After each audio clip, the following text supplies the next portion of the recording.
Prepare yourselves. The bells have tolled. Shelter your weak, your young, and your old. Each of you shall pay the final sum. Cry for mercy! The reckoning has come!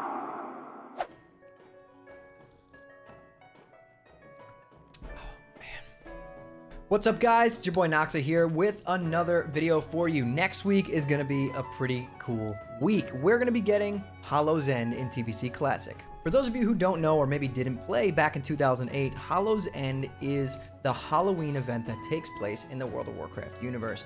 This event is probably my favorite event that they've ever added to World of Warcraft, along with the Christmas event. I do think that the Christmas event is pretty good as well. But Hallow's End is pretty awesome simply because one of my favorite Halloween villains, the Headless Horseman, is in the game. Now, there's a good amount of stuff to do within Hallow's End in TBC Classic, starting with some daily repeatable quests like putting out fires in the villages. You can go bobbing for apples. You can open up candy buckets in the inns. You get some cool treats, or you can get tricked. You can get turned into bats and things like that. But you get some cool treats, face masks that you can put on. Like if you're an orc, you can walk around with like a dwarf or a gnome mask.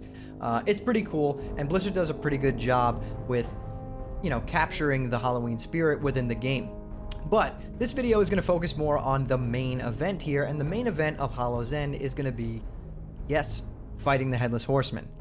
The Headless Horseman is a boss. He resides within Scarlet Monastery's graveyard, and he has a pretty cool loot table and some pretty epic drops. So without further ado, let's get into it. Alright guys, so what I've done here is I've pulled up the loot table for the Headless Horseman on Wowhead TBC Classic, and let's go down this list. There's a bunch of things here, and there's going to be some pieces of gear here that you guys might actually benefit from. But anyway, let's start by going down this list. First up on our list of things to talk about, we have the Ring of Ghoulish Delight. This is your DPS ring, your AP ring, actually. So we got plus 31 stamina on this, and unequipped increases your attack power by 60. Not a bad ring. Next up on the list here, we have the Horseman's Signet ring. This is your spell damage ring. We have plus 19 stamina, plus 17 intellect, and unequipped increases damage and healing done by magical spells and effects by up to 35. Next up on the list here, we have the Healer Ring. This is the Witch's Band. We have plus 22 stamina, plus 21 intellect, and unequipped increases healing done by up to 46 and damage done by up to 16 for all magical spells and effects. Another unequipped effect here restores 6 MP5, which is pretty darn good. Aside from that, we have the Horseman's Helm. This is a plate helm giving you plus 40 strength, plus 46 stamina, 1 red socket, 1 yellow socket, 1 blue socket with a socket bonus of plus 4 strength, and an unequipped effect increases critical strike rating by 30. Not a bad DPS helm for a warrior, or even a PvP helm if you don't have a PvP helm. And obviously an on-use effect that lets out the horseman's laugh through you, which is a pretty cool sound effect.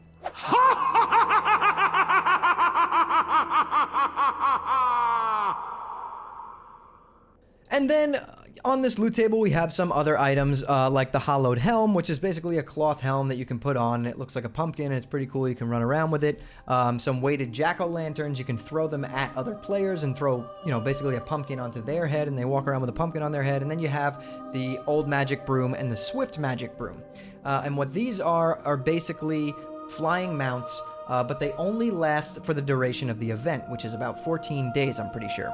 So the Swift Flying Broom obviously will be an epic flying mount, and the Old Magic Broom is a regular speed flying mount. It looks like a broom, pretty cool. You're like flying around basically like a witch, so it's pretty awesome. And then we have the Sinister Squashling, which is basically a companion pet. This will persist after Hallow's End is over, so if you want to pick up this pet, if you're a collector, definitely make sure that you pick this up because it will last and you will have it forever.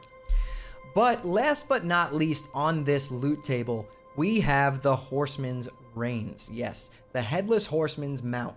This has a 0.4% chance to drop, so if you're a mount collector... By the way, this is one of the coolest mounts in the game. I actually acquired this mount back in 2008, and I was really pumped when I got this mount. So, yeah, very cool looking mount, a fiery warhorse. It's very similar to the Huntsman mount from Kara, but it definitely is the Headless Horseman's mount. It's different in many ways, but it's really cool. So if you're a mount collector, definitely start trying to farm this mount.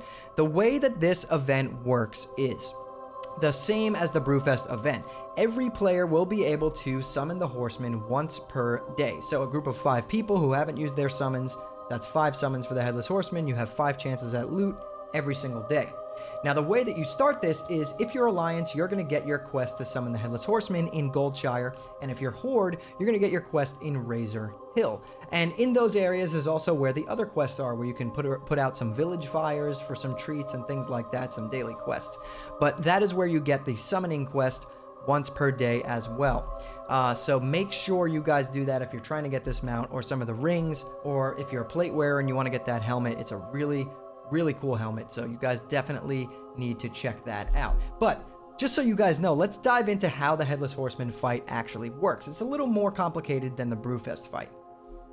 So the strategy to defeat the Headless Horseman, taken from WoW Wiki's archive, it's a 3-phase fight, right? So I'm going to read this off to you guys just so you have an idea of how to actually defeat the Headless Horseman. So phase 1, the Horseman makes his entrance and engages whoever lit the candle. The tank should taunt immediately, and if they do not start the event, watch out for cleave and DPS him down. At 1%, the Horseman will go immune, toss his head, walk around disoriented, and occasionally use a whirlwind attack. The head of the Horseman will become an active target while the body heals to 100%. All DPS should have a target macro for the head of the Horseman. After the party damages the head to about 60%, or the body heals to 100%, the head will rejoin the body, and the next phase begins.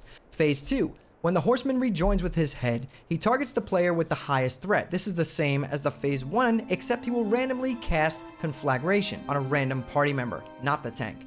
You can use a PvP trinket to remove Conflagration. Healers and ranged DPS should be alert to the location of both the tank and the conflag target and steer clear of those. Phase 2 ends if the head reaches about 30% health or when the body heals back to 100%. Phase 3. The Horseman does not use Conflag in Phase 3. Eventually, he will toss 4 pulsing pumpkins, which sprout pumpkin fiends after several seconds, and they will completely heal. The pumpkins have around 10k health, and the fiends will crit clothwearers for around 1k.